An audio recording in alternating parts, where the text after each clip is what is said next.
যিসকল DLED apply কৰিছিল যিসকলৰ নাম আজি ৰাউণ্ড 1 এলটমেণ্টত আহিল আৰু যিসকলে এলটমেণ্ট লেটাৰখন ডাউনলোড কৰিব পাৰিছে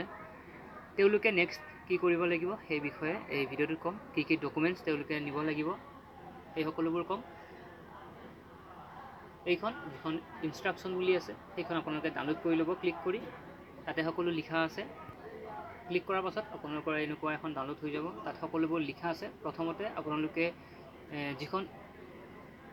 ৰিজাল্টটো চাব তাতে সকলোবোৰ লিখা থাকিব আপোনালোকে ভিডিঅ' নিশ্চয় পাইছে মই অলপ আগতে দিছোঁ তাৰ পাছত 4টা বজাৰ পিছত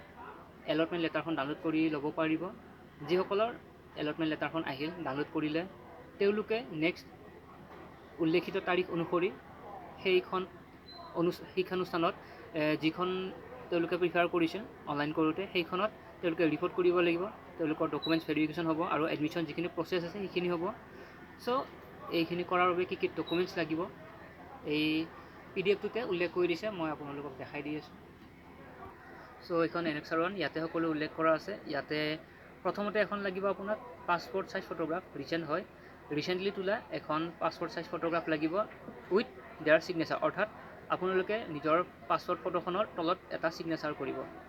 তাৰপিছত বিচাৰিছে প্ৰুফ অফ এজ হয় বয়স প্ৰমাণ কৰা এখন কাগজ বিচাৰিছে আৰু সেই কাগজৰ ভিতৰত এডমিট কাৰ্ড মেট্ৰিকৰ নাইবা মেট্ৰিকৰ চাৰ্টিফিকেট হয় মেট্ৰিকৰ চাৰ্টিফিকেট নাইবা এডমিট কাৰ্ড তাতে আপোনালোকৰ ডেট অফ বাৰ্থটো লিখা থাকিব লাগিব সেইখন আপোনালোকে লৈ যাব তাৰপাছত pass certificate and marksheet of higher secondary হয় যিসকল DLED এপ্লাই কৰিছিল তেওঁলোকে হাই ছেকেণ্ডেৰী ক্লাছ 12ৰ পাছ কৰা চাৰ্টিফিকেটখন আৰু মাৰ্কশ্বিটখন লৈ যাব লাগিব তাৰপাছত চাৰ্টিফিকেট অফ কাষ্ট হয় আপোনালোকে যদি যিসকল জেনেৰেল কাষ্ট নহয় যিসকল OBC হওক বা অন্য SC ST হওক তেওঁলোকৰ কাষ্ট চাৰ্টিফিকেটখন লৈ যাব লাগিব তাৰপাছত আপোনালোকে যে পাৰ্মানেণ্ট ৰেচিডেণ্ট হয় অসমৰ তাৰে এখন ডকুমেণ্টছ প্ৰুফ হিচাপে লৈ যাব লাগিব তাৰপাছত যদি কোনোবা PWD কেণ্ডিডেট হয় তেওঁলোকে PWD চাৰ্টিফিকেট নিব পাৰে আৰু কোনোবাই যদি বিচাৰে EWS চাৰ্টিফিকেট দিয়া চ' তেওঁলোকেও EWS চাৰ্টিফিকেট দিব পাৰে এইটো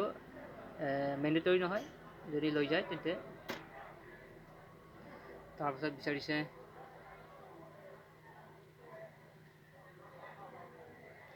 আপোনালোকক এখন লাগিব আণ্ডাৰটেকিং এখন দিব লাগিব হয় আণ্ডাৰটেকিং ইয়াতে লিখি দিছে কি বুলি লিখিব লাগিব মই আপোনালোকক দেখাই দি আছোঁ এইখন আপোনালোকে স্ক্ৰীনত দেখা পাই আছে এইখন হৈছে আণ্ডাৰটেকিং ইয়াতে নামটো লিখিব লাগিব কেণ্ডিডেটৰ নাম ইয়াতে আপুনি কাৰ ল'ৰা হয় বা ছোৱালী হ'লে ডটাৰ অফ ল'ৰা হ'লে চন অফ ইয়াতে দেউতাৰ নামটো বা দেউতা বা মা যাৰ নাম দিছে তেওঁৰ নামটো লিখিব এড্ৰেছটো লিখি দিব এড্ৰেছটো লিখাৰ পাছত ইয়াতে এইখিনি অলৰেডি দি দিছে PDF-খনত চেম টু চেম আপোনালোকে কপি কৰি দিব ইয়াত লিখা আছে যে তেওঁলোকে কোনো অন্য ৰেগুলাৰ কৰ্চ তেওঁলোকে এডমিশ্যন লোৱা নাই আপোনাৰ এই DLED-ৰ বাদে এইখিনি লিখা আছে আৰু ইয়াতে পঢ়ি চাব পাৰে ইয়াত লিখা আছে কথাখিনি তাৰপাছত এতিয়া ছিগনেচাৰ আপোনাৰ ফুল নামটো তাৰিখটো দিব আৰু এড্ৰেছ আপোনাৰ এড্ৰেছ যিটো হয় য'ত কৰি আছে কামটো সেই এড্ৰেছটো ইয়াত লিখি পেলাই এইখন জমা দিব লাগিব প্ৰিণ্ট কৰি ল'ব আৰু লগতে আৰু এখন লাগিব এনেক্সাৰখন ইয়াতে দিয়া আছে ইয়াতে এনেক্সাৰটো ইয়াতে নিজৰ নামটো ইয়াতে আপোনাৰ দেউতাৰ বা মাৰ নামটো তাৰপাছত ইয়াতে এড্ৰেছটো তাৰপাছত ইয়াতে ৰোল নম্বৰটো লিখিব ৰোল নম্বৰটো যিহেতু PAT টেষ্টৰ যিটো ৰোল নম্বৰ আছিল সেইটো তাৰপাছত ইয়াত দুটা অপশ্যন দিয়া আছে আপোনালোকে যদি নেক্সট ৰাউণ্ড যদি আপোনালোকে পাৰ্টিচিপেট কৰিব বিচাৰে তেনে ক্ষেত্ৰত আপোনালোকে 1 চিলেক্ট কৰিব আৰু যিসকলে নিবিচাৰে বৰ্তমান যিটো এলটত যিটো পাইছে তেওঁলোকে সেইটোৱে বিচাৰে তেনে ক্ষেত্ৰত আপোনালোকে ডু নটটো চিলেক্ট কৰিলে হ'ল ইয়াতে যিটো অপশ্যন লাগে আপোনালোকক সেই অপশ্যনটো ইয়াত লিখিব যদি আপোনালোকে নেক্সট ৰাউণ্ডত যদি পাৰ্টিচিপেট কৰিব নিবিচাৰে তেনে ক্ষেত্ৰত 2 নম্বৰটো চিলেক্ট কৰিলে হ'ল ইয়াতে আপুনি 2 নম্বৰৰ কথাখিনি লিখি দিব কলমেৰে তাৰপাছত এইখিনি ইয়াতে আপোনাৰ কেণ্ডিডেট ছিগনেচাৰ ইয়াত ফুল নামটো ইয়াত তাৰিখটো আৰু ইয়াতে ফোন নম্বৰটো এইখিনি ডকুমেণ্টছ দিব লাগিব ইয়াতে কণ্টেক্ট দিয়া আছে যদি আপোনালোকে কিবা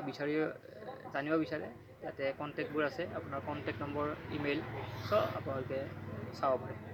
চ' ধন্যবাদ ভিডিঅ'টো চোৱাৰ বাবে